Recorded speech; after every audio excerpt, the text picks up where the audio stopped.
ఏమైనా సోదరులందరికీ హృదయపూర్వక వందనాలండి. ఈ యొక్క సందర్భంలో మరి దేవుని యొక్క వాక్యం వెంట ప్రార్థన చేసుకుందాం.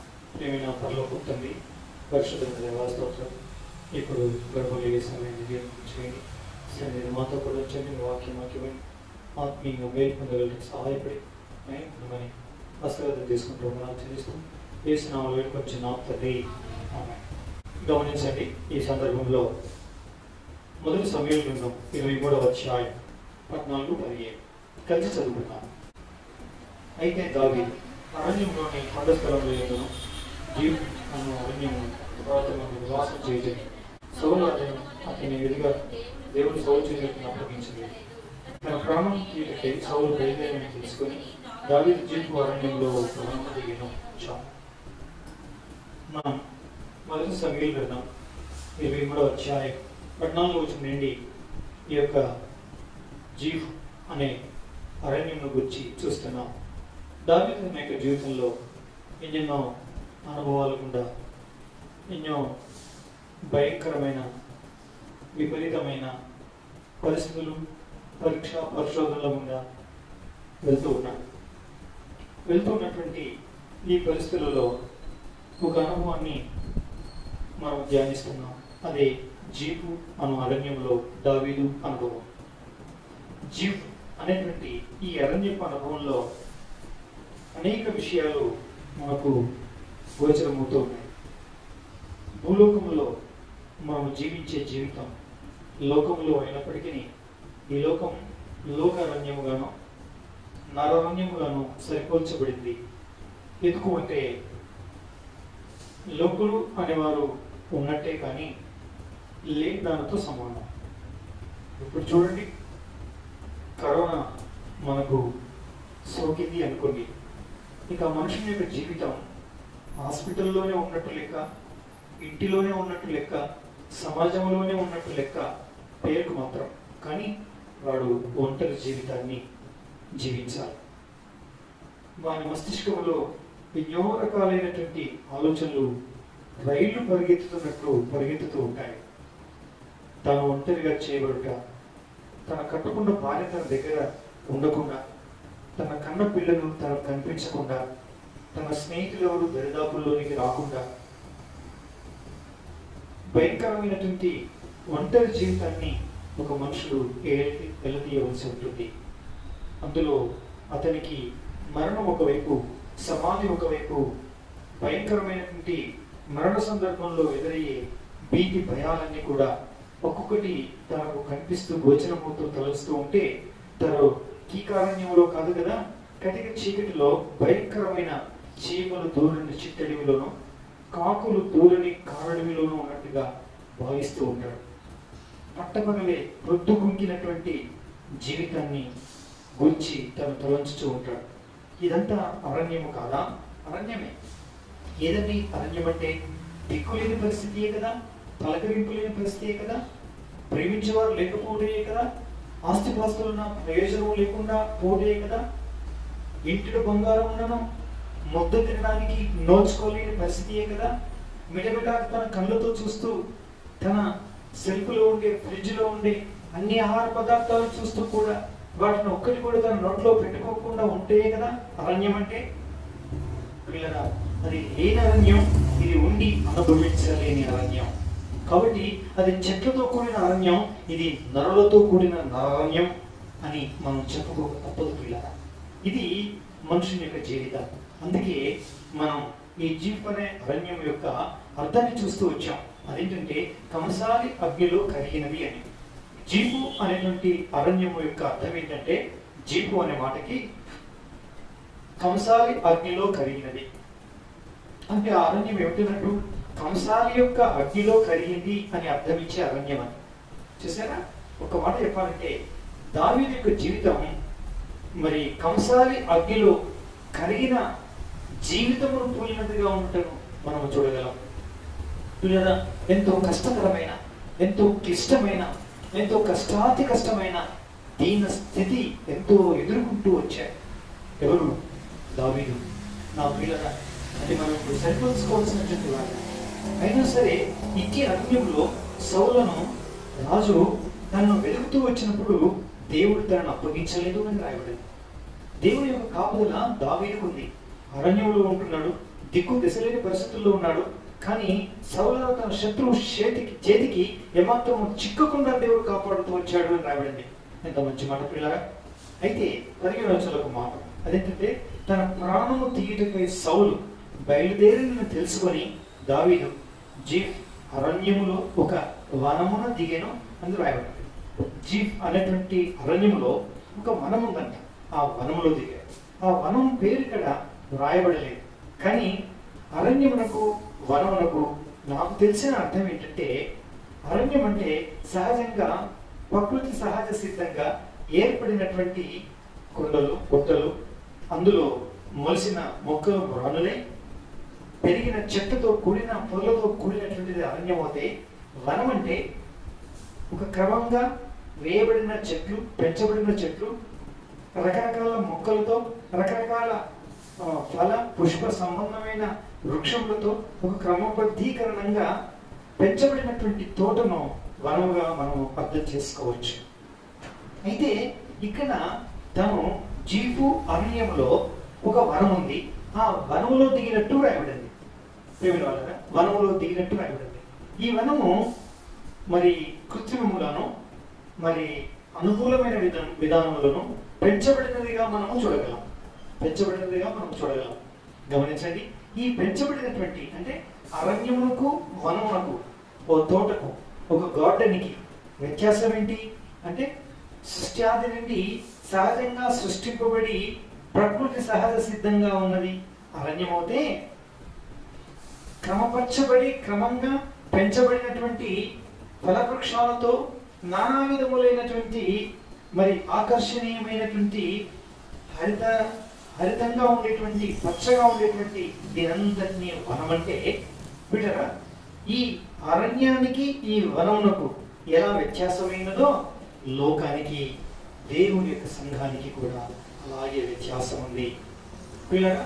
అయితే లోకం అరణ్యం అంటే భయ ప్రాంతులతో గడిపేటువంటి మన జీవితాలు లోకం అనేటువంటి నరణ్యం పిల్లరా. అయితే వనం ఏదన్నమాట, వనము క్రమబద్ధీకరించబడింది అని, క్రమబద్ధీకరించబడి పెంచబడింది. మీరు మనుషులే, మనుషుల మధ్యనే ఉంటాము, కానీ ఈ వనం వేరు. ఈ వనం క్రమబద్ధీకరించబడింది అంటే క్రీస్తు స్వరక్తం ఇచ్చి సంపాదించిన తన బిడ్డల సమూహమును సంఘం అని దేవుని యొక్క వాక్యం నిర్వచిస్తుంది. అంటే నిర్వచనం చెప్తుంది పిల్లరా. ఇది ఈ వనంలోనికి దావీదు దిగి వచ్చాడు. ఇట్టి వనంలోనికి దిగి వచ్చాడు. చూసారా నా ప్రియ సోదరి సోదరులారా, మనం మన జీవితంలో మనకు ఆశ్రయము, మనకు విశ్రమ స్థలము, మన దాహమును తీర్చుకోవడానికి, మన ఆకలి తీర్చుకోవడానికి, అది ఆధ్యాత్మికంగా, అది ఆత్మీయంగా మనము నెమ్మది పొందడానికి వీళ్ళ అసలైన సిసలైన ఇట్టి స్థలం ఎక్కడుంది అని మనం గమనిస్తే, క్రీస్తు స్వరక్తం నుంచి సంపాదించిన సంఘమందు ఇది ఉంది. అయినా సరే అది ఏమిటండి, అది ఏమిటి, అది ఎలాంటిది అని మనం అంటే, అపోస్తలుల కార్యంలో అపోస్తలుడైన పౌలు ఒక సందర్భంలో ఈ మాటలు చెప్తున్నాడు. ఏమంటున్నాడో తెలుసండి, చూడండి. అపోస్తలుల కార్యములు 14వ అధ్యాయం 21-22 చదువు. వారు ఆ పట్టణంలో సువార్త ప్రకటించి అనేకులను శిష్యులుగా చేసిన తర్వాత లుస్త్రాకును, ఈకొనియాకును, అంతియోకయకును తిరిగి వచ్చి శిష్యుల మనసులను దృఢపరిచి విశ్వాసమందు నిలకడగా ఉండవలననియు అనేక శ్రమలను అనుభవించి మనం దేవుని రాజ్యంలో ప్రవేశింపవలననియు వారిని హెచ్చరించింది. అనేక శ్రమలను అనుభవించి మనం దేవుని రాజ్యంలో ప్రవేశించాలి అని చెప్పాడు. పిల్లరా, మనం చూసాం, అవి చెట్లే ఇవి చెట్లే అంటే లోకంలో ఉండే మనుషులే, దేవుని సంఘంలో ఉండే మనుషులే. కానీ అవి శ్రమలే ఇవి శ్రమలే. కానీ ఆ శ్రమలలో ఫలితం ఉంటుందో లేదో తెలియదు, ఆ శ్రమలో నిరీక్షణ ఉంటుందో లేదో తెలియదు, ఆ శ్రమలో దాని అంతం ఎలా ఉంటుందో మనకి ఎవరికి తెలియదు. కానీ ఈ వనంలో అంటే క్రమపరచబడినటువంటి క్రీస్తు స్వరక్తం నుంచి సంపాదించినటువంటి దేవుని యొక్క సంఘములో చేర్చబడిన తర్వాత విశ్వాసమును నిలకడగా ఉంటున్నటువంటి కాలంలో అయినా సరే అనేక శ్రమలను అనుభవించి మనం దేవుని రాజ్యంలో ప్రవేశించాలి అని రాయబడింది. గమనించండి, అరణ్యానికి వనమునకు ఎలా తేడనో లోకానికి దేవుడు స్వరక్తం నుంచి సంపాదించిన సంఘమైన వనంలో జీవించే జీవితానికి అంతే వ్యత్యాసం. అక్కడ శ్రమలు కానీ నిరీక్షణ లేనివి, ఇక్కడ శ్రమలు కానీ నిరీక్షణ లేనివి. ఇక్కడ ఒక నిరీక్షణ చెప్తున్నాడు, అదేంటంటే మనము సంఘములో చేర్చబడిన అంటే వనములో చేర్చబడిన మన జీవితంలో క్రమబద్ధీకరించబడినటువంటి సంఘములో మనం ఉన్నా మనం శ్రమలు అనుభవించి దేవుని రాజ్యంలో ప్రవేశించాలి అని చెప్పాడు. చూసారా? అందుకే లోకంలో ఉన్నవారికి, వనంలో ఉన్న వారికి అనగా క్రీస్తు యేసు ప్రభువు వారి రక్తంతో కడగబడినటువంటి వారికి శ్రమలు ఏ వ్యత్యాసం లేకుండానే వస్తాయి, బాధలు వ్యాధులు వ్యత్యాసం లేకుండానే వస్తాయి, ఆర్థిక ఇబ్బందులు వ్యత్యాసం లేకుండానే వస్తాయి. కానీ వనం అనే సంఘములో ఉండి యాత్ర ముగించుకున్న వారికి ఒక నిరీక్షణ ఉంది, అదే పరలోక రాజ్యం. నా ప్రియారా, మాకు సోకినట్టే మీకు సోకింది కదా కోవిడ్-19 వైరస్. అలాంటప్పుడు మీకు మాకు తేడా ఏంటని లోకం ప్రశ్నించినప్పుడు, అవునండి మేము శరీరంలోనే ఉన్నాం, మేము అట్టి గాలిని పీల్చుకొచ్చున్నాం, అట్టి లోకంలోనే ఉన్నాం, మేము అతిథులమేం కాదు, కానీ మాకు ఒక నిరీక్షణ ఉంది. మీరు అనుభవించేట్టు శ్రమలు అనేకం అనుభవించినా మేము దేవుని రాజ్యంలో చేరుతామనే విశ్వాసము నిరీక్షణ మాకుంది. అది మీకున్నదా? ఇదే వ్యత్యాసం. చూసారా? కాబట్టి పిల్లరా, దేవుని ప్రజలైనటువంటి వారికి ఒక ప్రత్యేకమైనటువంటి మరి ఒక అద్భుతమైనటువంటి ఆశ్చర్యకరమైనటువంటి ఆశీర్వాదం ఏమిటంటే నిరీక్షణతో కూడినటువంటి భవిష్యత్ జీవితం. నిరీక్షణతో కూడిన భవిష్యత్ జీవితం. ఏ భవిష్యత్తు? చనిపోయిన తర్వాత భవిష్యత్ జీవితం. చూసారా? కాబట్టి అనేక శ్రమలను అనుభవించి మనం దేవుని రాజ్యంలో ప్రవేశించాలి. చూసారా? ప్రవేశిస్తాం. ఇదే ఒక గొప్ప వాక్యం కదండి. అయితే ఇది ఏ వనాన్ని గురించి రాయబడింది? అంత్యొకయలో ఉన్నటువంటి సంఘమును గురించి చెప్పబడినటువంటి మాట. అంత్యొకయకు తిరిగి వచ్చి శిష్యుల మనసులను దృఢపరిచి వారు విశ్వాసమును నిలకడగా ఉండాలని, అనేక శ్రమలు అనుభవించి మనం దేవుని రాజ్యంలో ప్రవేశించవలసిన వారమని ఎవరితో చెప్పారు అంటే అంత్యొకయలో ఉన్న వారి గురించి చెప్పారు. అంత్యొకయలో ఉన్న వనాన్ని గురించి చెప్పారు. అంత్యొకయలో ఉన్నటువంటి దేవుని యొక్క స్వరక్తం నుంచి సంపాదించిన సంఘములో చెప్పారు. సంఘాన్ని గురించి చెప్పారు. చూసారా? కాబట్టి పిల్లరా, ఈ యొక్క వనం లక్షణాలు ఏంటి, ఈ వనం యొక్క ప్రత్యేకత ఏంటి అని మనం దైవ గ్రంథంలో ధ్యానించినట్లయితే 19వ వచనం నుంచి అంటే 11వ అధ్యాయం అపోస్తుల కార్యములు 19వ వచనం నుంచి కొన్ని వచనాలు చదువుతాం. చూడండి, చదువు. స్టెఫెన్ విషయంలో కలిగిన శ్రమను బట్టి చెదిరిపోయిన వారు యూదులకు తప్ప మరి ఎవరికి వాక్యం బోధింపగా ఫేనికే, కుప్రా, అంతియోకియా ప్రదేశముల వరకు సంచరించిరి. కుప్రీయులు కొందరును కురేనీయులు కొందరును వారిలో ఉండిరి. వీరు అంతియోకియాకు వచ్చి గ్రీసు దేశపు వారితో మాట్లాడుచు ప్రభువైన యేసును గూర్చిన సువార్త ప్రకటించిరి. ప్రభు హస్తం వారికి తోడే ఉండేది కనుక నమ్మిన వారు అనేకులు ప్రభు తట్టు తిరిగి వారు క్రమపరచబడినటువంటి ఒక వనంలో చేర్చబడ్డారు. అదే అంత్యొకయ.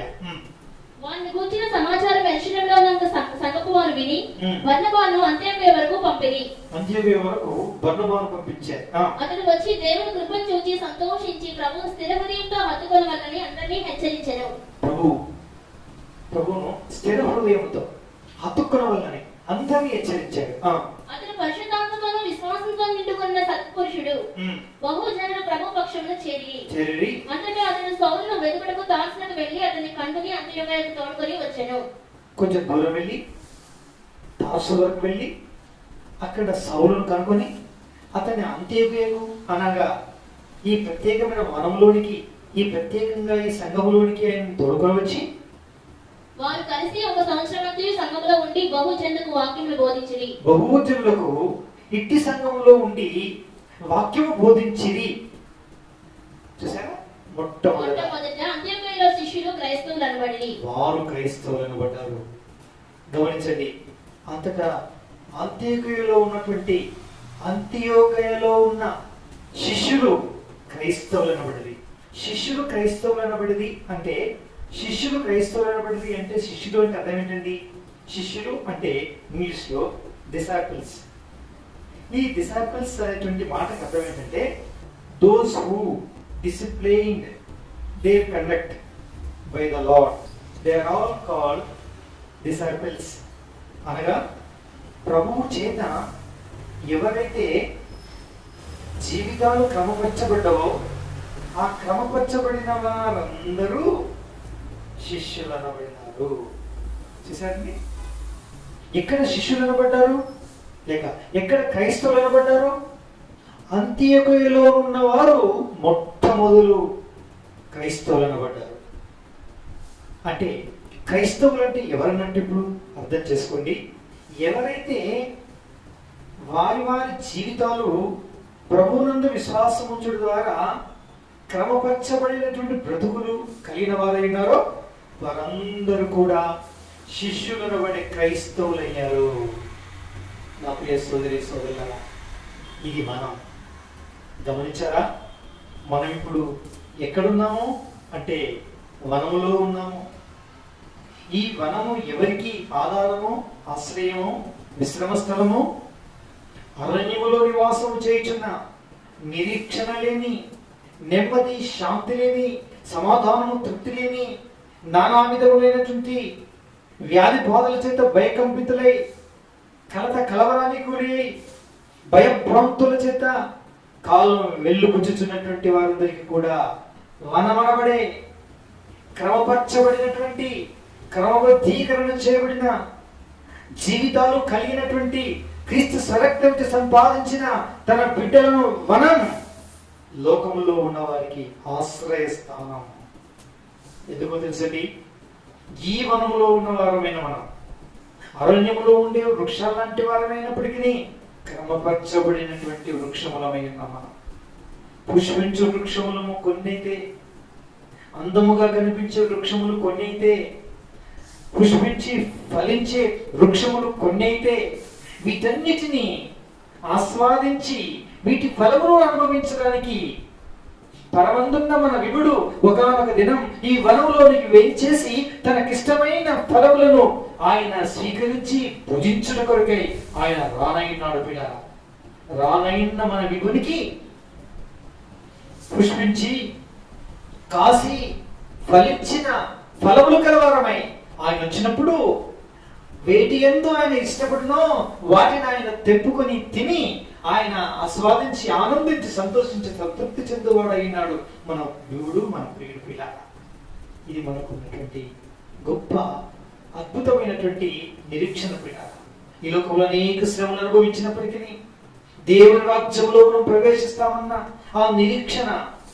మనం వ్యర్థం కామని, మనం వ్యర్థమైపోమని, నిత్య నరకంలోకి వెళ్ళమని, అగ్నిగుణంలో కాలమని, ఒకనొక దినం మనల్ని మన ప్రియుడు వచ్చినప్పుడు లేక మన ఆయుష్ అయిపోయిన కారణాన ముగించబడ్డప్పుడు, లోకం వదిలిపెట్టినప్పుడు ఒక ఫలములాగా మన ప్రభు సన్నిధిని చేరిపోయి ఆయన సాన్నిధ్యంలో మనం చేరిపోయి ఆయన చేత అంగీకరించబడి ఆయన హక్కును చేరుతామని, ఆయన సంతృప్తి పరుస్తామని, ఆయన ఆనందింపచేస్తామని ఒక గొప్ప నిరీక్షణ కలిగినటువంటి వనంలో మనం ఉన్నాము. కాబట్టి మన శ్రమకి వ్యర్థము లేదు, మన బాధకి వ్యర్థము లేదు. మనము పొందినటువంటి కష్ట నష్టాలు, కోవిడ్ లాంటి వ్యాధి బాధలు, భయంకరమైనటువంటి విపత్తులు, ఆర్థిక సంక్షోభం, రకరకాలైన ఇబ్బందుల చేత మనం ఇబ్బంది పడి ఈ భూలోకం వదిలిపెట్టినట్లయితే వారికి మనకు తేడా లేదే అనుకోవాల్సిన పని లేదు. ఉంది తేడా, మనకు నిరీక్షణ ఉంది, మన ప్రభుత్వంలో చేరబోతున్నాం. అందుకోసమని పిల్లల మనం ఇప్పుడు అరణ్యంలో లేదు, ఎక్కడ ఉన్నామండి? వనంలో ఉన్నాం. ఏం వనం అండి? ఈరోజు చూస్తున్న వనం, ప్రత్యేకంగా వనం పేరు అంత్యోకయ. అంత్యోకయ అనేటువంటి ఒక అందమైన క్రీస్తు స్వరక్తంగా సంపాదించిన సంఘం అనబడేటువంటి వనములో ఉన్నాం. క్రమపరచబడిన జీవితాలు కలిగినటువంటి వారు ఎవరైతే మొట్టమొదటి క్రైస్తవులు అనబడ్డారో అట్టి వనములో మనం ఉన్నాం. ధన్యులం. మరి అలాగే ఉన్నామా? ఇలా క్రమపరచబడ్డ వారిని దేని బట్టి అనబడ్డారు వీళ్ళు, దేని బట్టి అనబడినారు వీళ్ళు అని మనం చూస్తే 23వ వచనం, అతడు వచ్చి దేవుని కృపను చూచి సంతోషించి ప్రభువును స్థిర హృదయముతో అతుక్కొనవలనని అందరినీ హెచ్చరించాను. ఇక్కడ చూడండి, ఏం చూశాడు? బర్నబా అనేటువంటి సత్పురుషుడు వచ్చి ఏం చూశాడు అంటే అంత్యోకయలో ఉన్న దేవుని కృపను చూశాడు. అంత్యోకయలో ఉన్న దేవుని కృపను చూశాడు. చూసారా? ఆ కృప రక్షణ ఇస్తుంది కదా, ఈ కృప మనల్ని బలపరుస్తుంది కదా, ఈ కృప మనల్ని ఆదరిస్తుంది కదా, ఈ కృప మనల్ని భద్రపరుస్తుంది కదా ఆ దినం వరకు. పిల్లరా, ఈ కృపను చూశాడు. చూసారా?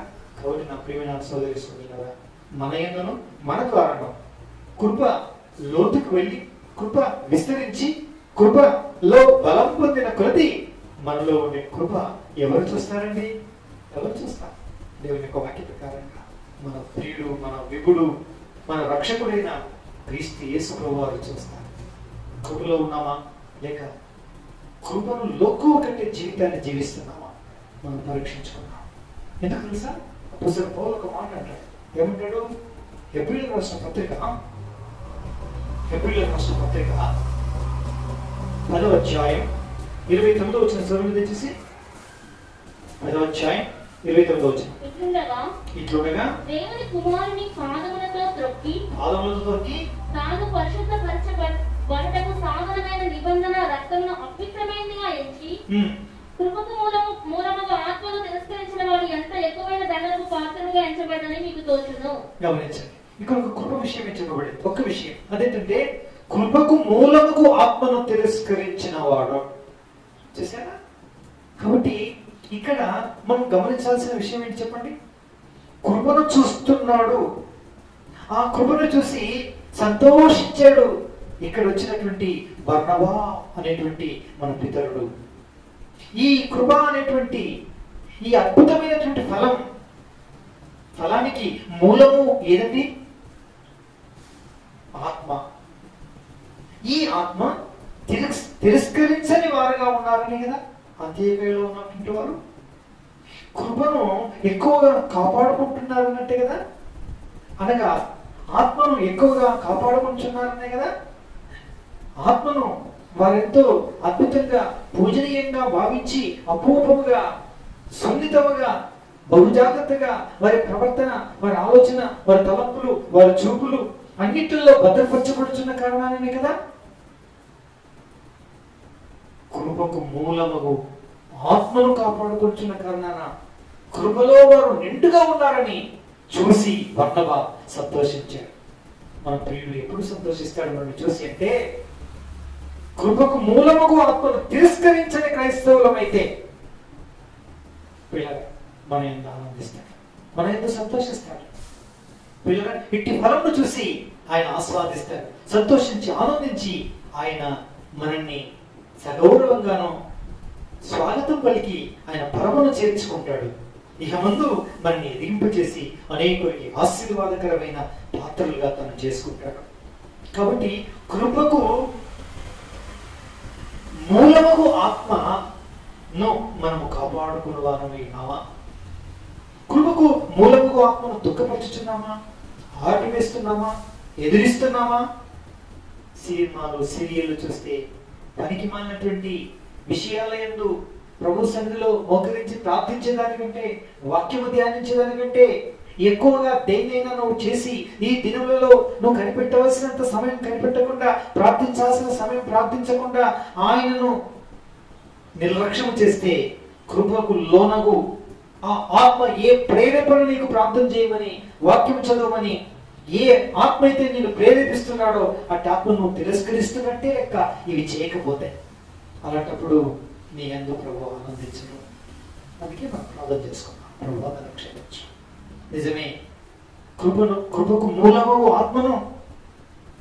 మూలమగు ఆత్మ ప్రేరేపిస్తుంటే ఆరాధన చేయట్లేదు, ప్రార్థన చేయట్లేదు, వాక్యం చదవటం లేదు, నీకు నువ్వు జీవించట్లేదు, సాక్ష్యం వేయట్లేదు, వాక్యం చెప్పట్లేదు, స్వార్థ ప్రకటించడం లేదు, భారం కలిగి నానా గ్రూపుల్లో కాన్ఫరెన్స్ కాల్స్లో కానీ వాట్సాప్ గ్రూపుల్లో కానీ నానా విధములైనటువంటి గుంపుల్లో కలిసి ఇంటిలో కానీ ఇద్దరు ముగ్గురు కానీ వ్యక్తిగతంగా కానీ మీరు ప్రేరేపించినప్పుడు, అవకాశం కల్పించినప్పుడు ప్రార్థన చేయటం లేదు, వాక్యం వినడం లేదు.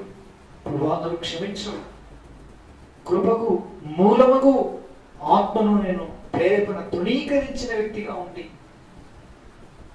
నేను దేవుని కుమారుణ్ణి పాదములతో తొక్కి పాపపు తలపుల ఆలోచనలు చేసి పరిశుద్ధపరచుటకు సాధనమైన ఆత్మను అపవిత్రంగా నిబంధన రక్తాన్ని అపవిత్రంగా ఇచ్చి జీవిస్తున్నాను, క్షమించండి ప్రభువా, నన్ను క్షమించండి అని ప్రభు దగ్గర అడుగుతాం.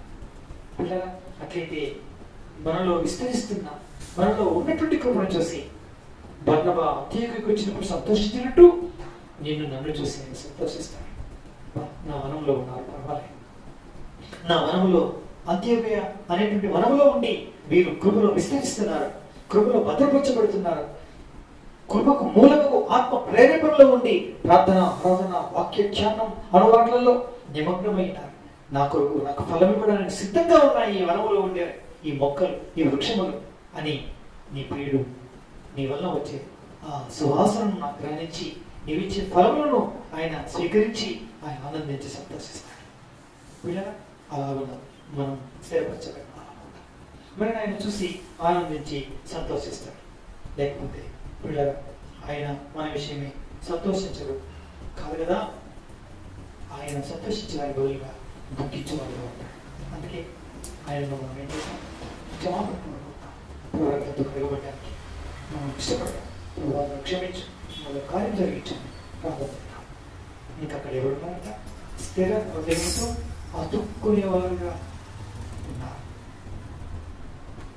అతుక్కుల వల్లని హెచ్చరించారు, అంటే అతుక్కొనని వారు ఉన్నారు అని అర్థం కదండి. అయితే ఆయన శిష్యుల మనసును దృఢపరిచిన తర్వాత ఆయన సంతోషించారు కదా. అందుకే ఇట్టి వాటి ఎందుకు చేయడం స్థిర హృదయం లేదా, మనకి స్థిరమైన మనసు లేదా, స్థిరంగా ప్రవేశంలో కూర్చోలేకపోతున్నామా, ప్రార్థన చేయలేకపోతున్నామా, వాక్యం చదవలేకపోతున్నామా, వాక్యం వినలేకపోతున్నామా, నానా విధమైన తలంపుల చేత ఆలోచన చేసి చదవబడుతున్నామా, స్థిరంగా అతుక్కోలేని పరిస్థితిలో ఉన్నామా, క్షమాపణ పొందాం. క్షమించు, మీ రక్తంతో పవిత్రపరచు, నన్ను జ్ఞాపకం చేసుకో అని క్షమాపణ సరి చేసుకున్నాం. ప్రభావ నిజమే, స్థిర హృదయం, స్థిరమైన మనసు లేదు, కాదుపడుతున్నాను, కళ్ళు చెందుతున్నాను, చెప్పులు చిత్తడిగా ఉంటున్నాను, ఆగమాగం జగన్నాగం ఏదేదో తలుస్తున్నాను, ఏదో చేయబోతున్నాను. స్థిరమైన మనసు, స్థిరమైన ఆత్మ, స్థిరమైన హృదయం నన్ను క్షమించుకోవా అని ప్రదక్షిణ. అందుకే కృపకు మూలముకు ఆత్మను తిరస్కరించకుండా ప్రేరేపించేటువంటి ప్రతిదీ కూడా ప్రభు ఆత్మతో ప్రేరేపించే ప్రతిదీ చేస్తూ ఆయన సంతోషపరుస్తాం. మనం ఆయన్ని అతుక్కొని జీవించడానికి తీర్మానం చేసుకుంటాం. ఆ విధంగా చేసినట్లయితే మన యందు మన విధుడు సంతోషిస్తాడు.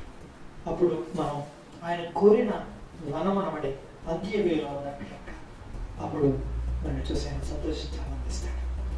వీటి లక్షణాంతరాలుగా ఉన్నామా మనం పరీక్షించుకుందాం. అవకాశం ఉందా మనలో మనం పాల్గొందాం, లేదంటే పరీక్షించుకొని ప్రదర్శించుకొని క్షమాపణ కోరుకుందాం. ఒక్క నిమిషం మౌనంగా ప్రార్థన ప్రార్థించుకుందాం. ప్రియమైన పరలోకపు తండ్రి, పరిశుద్ధుడైన వాస్తవం మరియు సరాల కృప వాగ్యమించడం ఈ రీతిగా మీరు ఇచ్చిన సమయాన్ని బట్టి తండ్రి. నిజమే, దావీదు జీఫ్ అనే వన్యంలో ఉన్నాడు, కానీ సౌలనే శత్రువు వచ్చినప్పుడు తాను దిగి వచ్చి వనంలో చేరాడు.